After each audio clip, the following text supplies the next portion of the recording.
Assalamualaikum warahmatullahi wabarakatuh.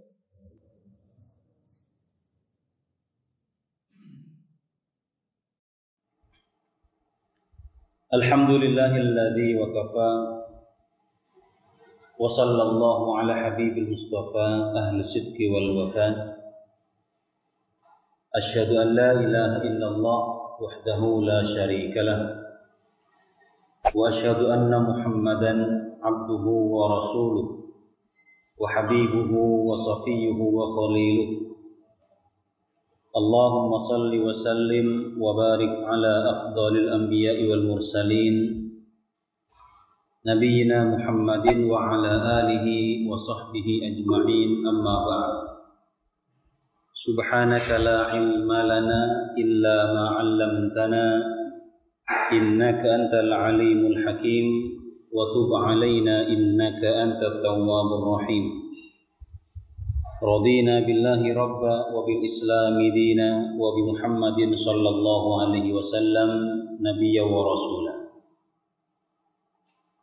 Ikhwatal azza rahimani wa rahimakumullah. Pertama-tama tidak lupa kita senantiasa memanjatkan syukur kita kepada Allah Subhanahu wa taala atas segala limpahan rahmat, curahan nikmat yang Allah limpahkan kepada kita sehingga kita dapat berhadir di rumah Allah yang mulia ini, melaksanakan sholat subuh berjamaah, kemudian kita melanjutkan dengan majelis ilmu. Mudah-mudahan ini menjadi salah satu amalan yang dapat mengantarkan kita semua ke surga Allah Subhanahu wa taala. Salawat dan salam tidak lupa senantiasa kita haturkan kepada junjungan kita Nabi Muhammad sallallahu alaihi wasallam, kepada keluarganya, sahabatnya, dan orang-orang yang senantiasa mencintai dan mengikuti beliau hingga hari kiamat nanti. Ikhwatal iman wal Islam, saudara-saudaraku, Bapak Ibu jamaah sekalian yang saya hormati dan yang saya banggakan, pada kesempatan pagi hari yang berbahagia ini kita akan melanjutkan tadabbur Al-Quran kita yang insyaallah pada kesempatan kali ini kita akan melanjutkan kembali pembahasan kita seputar surat Al-Baqarah yang insyaallah kita akan melanjutkan pembahasan kita ayat 158, di mana Allah Subhanahu wa taala berfirman, A'udzu billahi minasyaitonir rajim. Bismillahirrahmanirrahim. Innas safa wal marwata min sya'airillah. Faman hajjal baita aw i'tamara fala junaha 'alaihi ay yattawwafa bihima. Wa man tatawwa khairan fa innallaha syakirun 'alim. Sesungguhnya Safa dan Marwa merupakan sebagian syiar agama Allah. Maka barang siapa beribadah haji ke Baitullah atau berumrah, tidak ada dosa baginya mengerjakan sa'i di antara keduanya. Dan barang siapa dengan kerelaan hati mengerjakan kebaikan, maka Allah Maha mensyukuri dan Maha mengetahui. Bapak Ibu jamaah para hadirin sekalian yang saya hormati dan yang saya muliakan, kira-kira apa hubungannya ayat ini, ayat 158 dengan ayat-ayat sebelumnya, di mana pada pembahasan ayat-ayat sebelumnya itu tentang sabar dan sholat. Ya ayyuhalladzina amanu ista'inu bis-sabri was-shalah. Kemudian selanjutnya wala taqulu liman yuqtalu fi sabilillahi amwat, tentang jihad.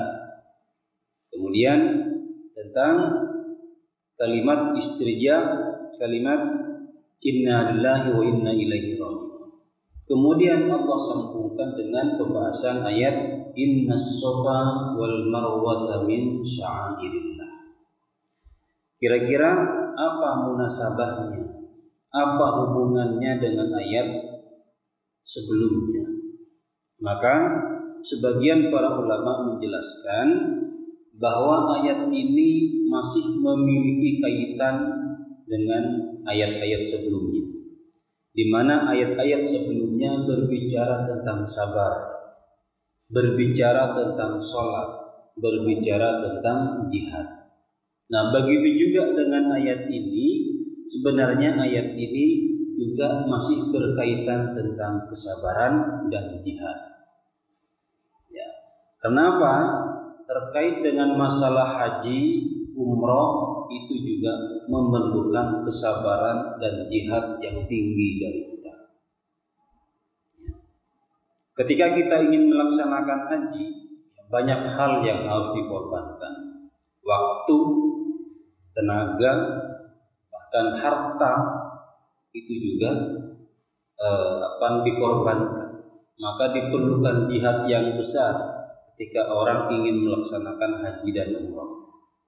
Bahkan sebelum haji pun kita diuji dengan ujian yang sangat berat yang memerlukan kesabaran. Berupa apa? Berupa menunggu antrian haji yang sampai 25 tahun. Itu sudah ujian. Bayangkan kita mau haji harus nunggu 25 tahun. Artinya kalau kita baru lahir kemudian didaftarkan haji, nanti umur 25 tahun baru berangkat. Luar biasa. Menunggu haji saja sampai 25 tahun. Dan walaupun demikian kita tidak berputus asa, tetap saja kita mendaftar dan berbondong-bondong orang untuk datang ke Baitullah. Dan ini adalah salah satu berkat doa Nabi Ibrahim alaihissalam di dalam surat Ibrahim, faj'al afidatan minan nasi tahwi ilaihi. Jadikan hati manusia itu condong ke sana. Jadikan hati manusia condong cinta ke Baitullah. Siapa di antara kita yang tidak rindu, tidak cinta dengan rumah Allah? Siapa di antara kita yang tidak ingin sampai ke sana? Mayoritas kita, ya, barangkali walaupun ada orang yang belum ingin ke sana, tapi bukan tidak senang. Ya, kalau kita mengingkari haji, tidak senang dengan haji dan umrah, maka kita mengingkari sebagian dari rukun Islam. Maka semua kita pasti ingin, tetapi untuk sampai ke sana itu berjuang jihad. Ini baru di dalam negeri kita sendiri. Sampai di sana pun luar biasa. Ujiannya lebih berat lagi. Apalagi di sana pas haji musim dingin, luar biasa. Karena itulah ketika Aisyah radhiyallahu anha datang kepada Rasulullah sallallahu alaihi wasallam dan bertanya, "Ya Rasulullah, kami melihat bahwa jihad itu adalah afdhalul a'mal. Jihad itu adalah amal perbuatan yang paling mulia. Mengapa kami perempuan tidak diajak berjihad?" Apa kata Nabi? Jihad kalian itu adalah haji yang mabrur. Jihad perempuan, jihad orang yang tidak bisa ikut berperang itu adalah haji yang mabrur. Nah, itu korelasi ayat, munasabah ayat yang ayat sebelumnya dengan ayat 158 bahwa ini masih memiliki kaitan yang sangat erat tentang kesabaran dan tentang jihad, walaupun bentuknya berbeda. Jihad di sini adalah haji yang mabrur. Nah, jadi masih memiliki kaitan yang sangat erat, ya, masih terkait dengan jihad di jalan Allah Subhanahu wa taala. Ya, seputar tentang haji bisa pembahasan tematik yang lainnya. Kemudian inna Safa wal Marwata min sya'airillah. Sesungguhnya Safa dan Marwah bagian dari syiar Allah. Di pertemuan sebelumnya kita membahas tentang pengertian Safa dan Marwah. Kita bahkan menjelaskan sejarah asal usul Safa dan Marwah. Bahkan saya juga telah menyinggung tentang asal muasal air Zam-Zam dan makna sya'airillah. Jadi syiar, di mana ada yang memaknai itu bagian dari kata syuur ataupun rasa.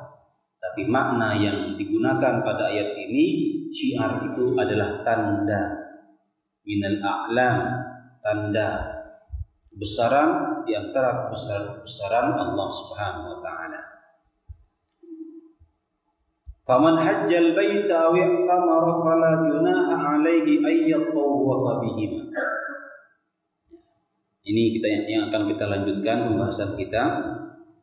Maka barang siapa beribadah haji ke Baitullah atau berumrah, tidak ada dosa baginya mengerjakan sa'i antara keduanya. Mungkin kita bertanya, mengapa dalam ayat ini barang siapa yang haji atau umrah ke rumah Allah tidak ada dosa baginya, bagi orang yang melaksanakan sa'i antara Safa dan Marwah. Seharusnya kan barang siapa yang berhaji kemudian sa'i dan umrah mendapatkan pahala. Nah, dalam ayat ini orang yang melaksanakan sa'i tidak mendapatkan dosa. Apa maksudnya? Disebutkan dalam banyak riwayat, dalam tafsir Ibnu Katsir juga, Tabari Al-Qurtubi, dalam tafsir Al-Qurtubi dan tafsir-tafsir yang lainnya, insyaallah, karena ini ayat ini terkait tentang pada masa jahiliyah. Orang jahiliyah itu mereka sudah sering sa'i. Tetapi di antara Safa Marwah itu ada berhala. Ada berhala namanya Ibnu Ishaq, dan beberapa riwayat yang lain menyebutkan, Ibnu Katsir juga menukil dari Ibnu Ishaq bahwa di Bukit Safa itu ada berhala namanya Isafa, dan pada Bukit Marwah ada nama berhala Nailah.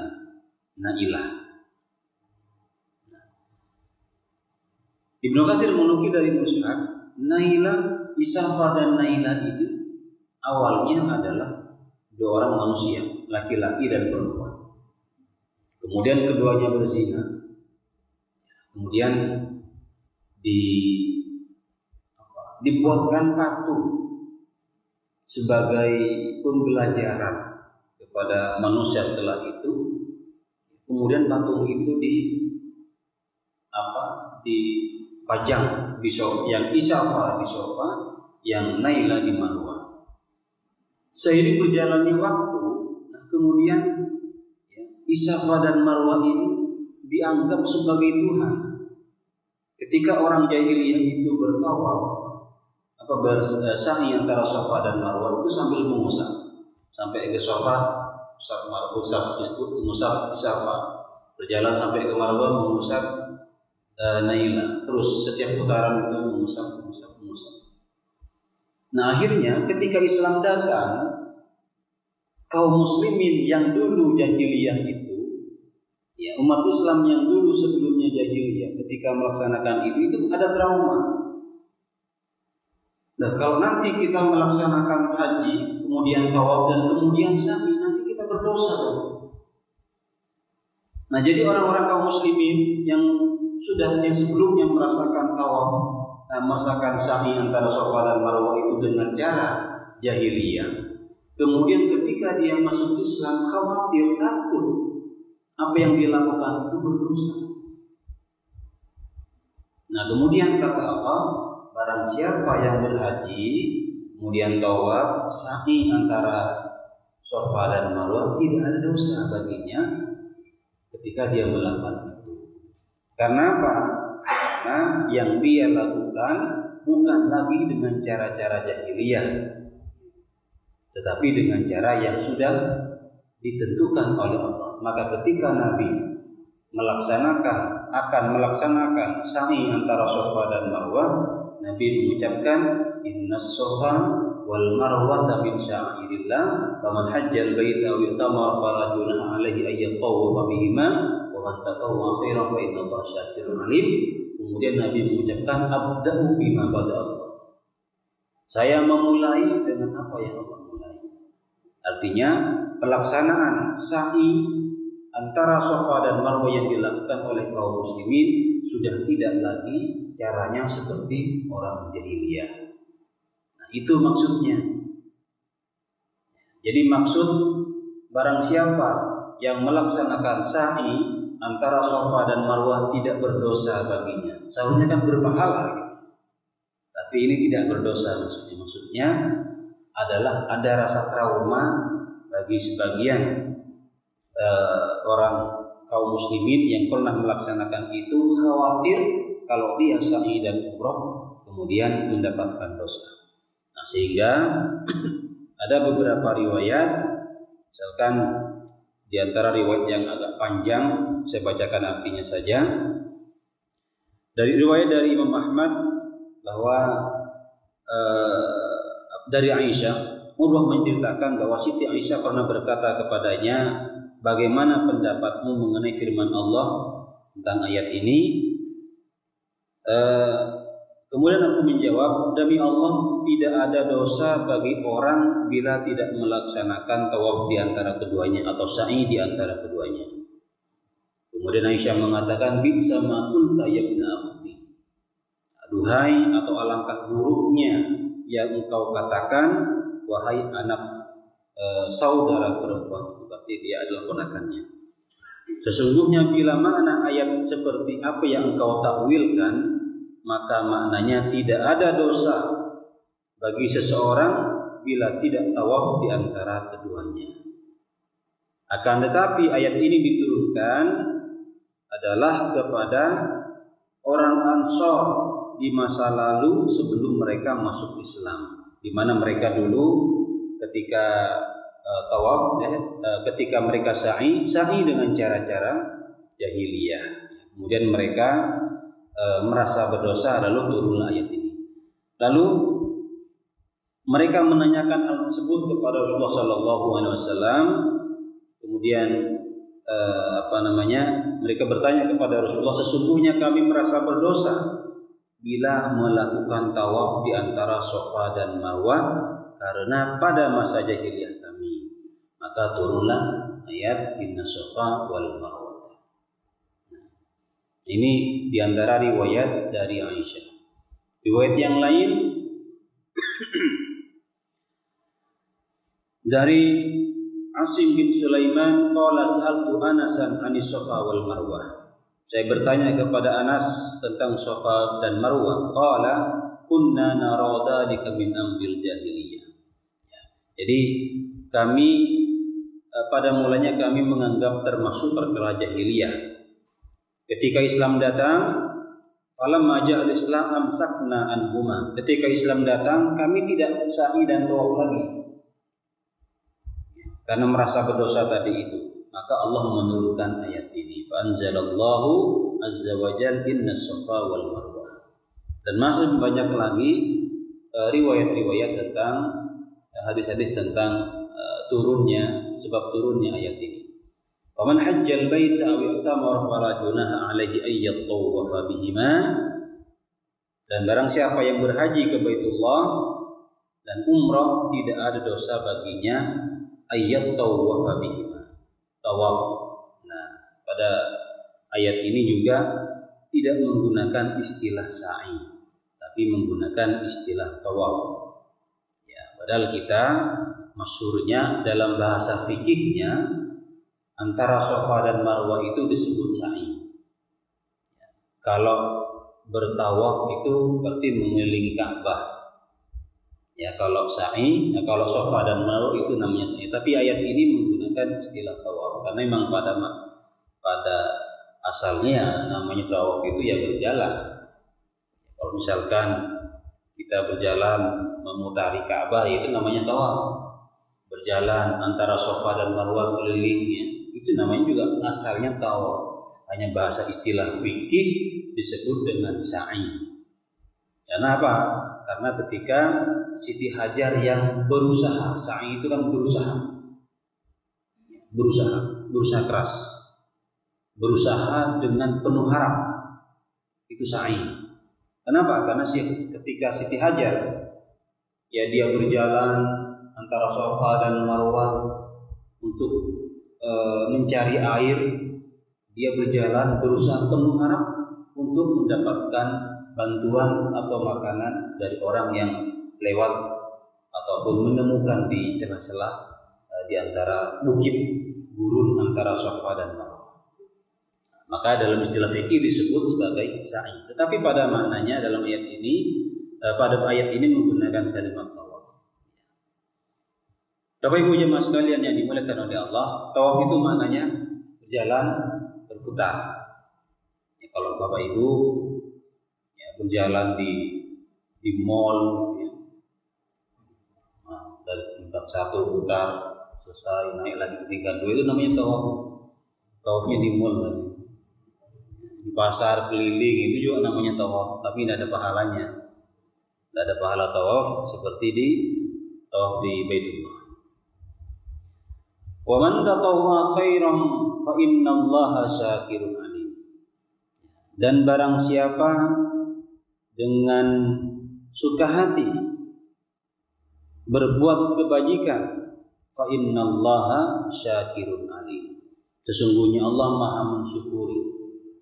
Barang siapa yang dengan senang hati berbuat kebaikan, apapun kebaikan itu, dia ikhlas melakukannya, ikhlas mengamalkannya, maka Allah Maha mensyukuri.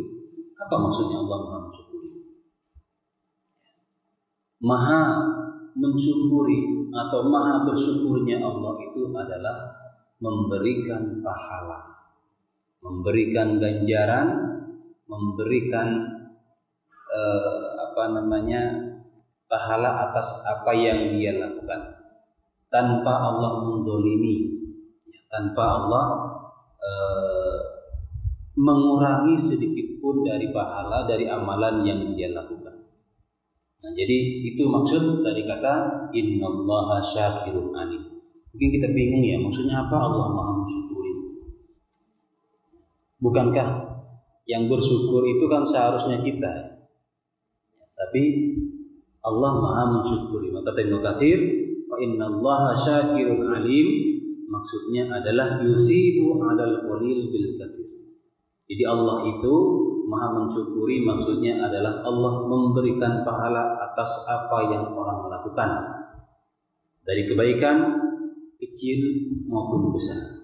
Yang kecil Allah memberikan pahala sesuai dengan amalnya, begitu juga dengan yang besar, biqadril jaza fala yabqasu ahadan thawabahu, dan sesuai dengan kadar yang dia lakukan, dan Allah tidak menzalimi siapapun. Kalau kita manusia mungkin saja mengurangi hak-hak orang lain, tetapi Allah tidak menzalimi siapapun dalam dalam memberikan ganjaran ataupun pahala. Bapak Ibu jamaah sekalian yang dimuliakan oleh Allah, dalam surah An-Nisa Allah berfirman, la yadlimu mithqala dzarratin wa in taku hasanatan yudha'ifha wa yu'ti min ladunka ajran 'azima. Dan Allah itu tidak menzalimi, ya, walaupun amalan kebaikannya itu sekecil biji sawi. Apapun yang kita lakukan, kebaikan sekecil apapun akan mendapatkan ganjaran yang berlipat dari Allah, tentu sesuai dengan amal perbuatannya. Begitu juga dengan perbuatan buruk kita, sekecil apapun juga akan mendapatkan pahala yang setimpal. Jadi kebaikan yang kecil Allah akan catat. Begitu juga keburukan yang sekecil apapun juga tetap akan dicatat oleh Allah. faman ya'mal mithqala dzarratin khairan yarah wa man ya'mal mithqala dzarratin syarran yarah. Jadi tidak ada kebaikan yang terlewat sekecil apapun. Tidak ada keburukan yang terlewatkan bagi Allah sekecil apapun. Bahkan Nabi alaihi salatu wasallam menyebutkan la yadkhulul jannah man kana fi qalbihi mithqala habatin min kibr. Tidak akan masuk surga orang yang dalam hatinya ada sedikit kesombongan, hanya terbesit misalnya. Belum diungkapkan, belum menjadi perbuatan, hanya pikiran terbesit kesombongan, itu sudah bisa menghalangi kita. Maka berbuatlah kebaikan walaupun kita menganggap itu adalah nilainya kecil. Tetapi ketika itu terus-menerus dilakukan, maka akan menjadi pahala yang sangat besar. Nah, itulah beberapa faidah yang bisa kita ambil seputar ayat 158 tentang Safa dan Marwah, dan di antara keagungan tanda kebesaran Allah Subhanahu wa taala yang di dalamnya terdapat Ka'bah, kemudian kisah-kisah yang terdahulu yang banyak hikmahnya untuk kita amalkan dalam kehidupan kita. Ya, mudah-mudahan suatu saat kita bisa melaksanakan kembali haji dan umrah, ya, walaupun ya mungkin tahun ini ya belum bisa dipastikan apakah ada atau tidak. Ya, biasanya kalau sudah umur 50 tahun ke atas itu ya diprioritaskan lah, ya. Apalagi 60 umur sudah berumur lah. Kalau yang masih muda-muda ini yang biasanya menunggunya sampai 25 tahun atau menunggu keajaiban. Ada yang mundur ataupun yang apa gitu. Luar biasa sekarang ya. Padahal dulu umroh tinggal haji umroh tinggal daftar. Ya, daftar sekarang berangkat. Daftar tahun ini berangkat tahun depan. Ya. Berarti orang Indonesia ini semakin banyak yang kaya berarti Pak ya. Semakin banyak orang yang mendaftar haji. Ya, kalau umroh itu ya tetap kita emang terbanyak. Jamaah haji umroh Indonesia itu terbanyak, paling banyak, umroh pun terbanyak. Ya, luar biasa kita ya. Berarti orang Indonesia ini kaya-kaya insya Allah. Bukan kaya sih mungkinnya, tetapi keinginan, tekad yang kuat dari kita yang kemudian membuat kita terpanggil untuk melaksanakan haji dan umrah. Mudah-mudahan kita bisa melaksanakan, karena di antara jihad, ya, di antara jihad yang dalam bentuk bukan perang, di antaranya adalah haji yang mabrur. Ya. Baik, Bapak Ibu jamaah sekalian yang saya hormati dan yang saya muliakan, ya, saya kira itu tentang ayat Safa dan Marwah, dan kita akan melanjutkan ayat selanjutnya pada pembahasan berikutnya. Barangkali nanti ada yang ingin disampaikan, saya persilakan. Hadanallahu wa iyyakum ajmain. Wassalamualaikum warahmatullahi wabarakatuh.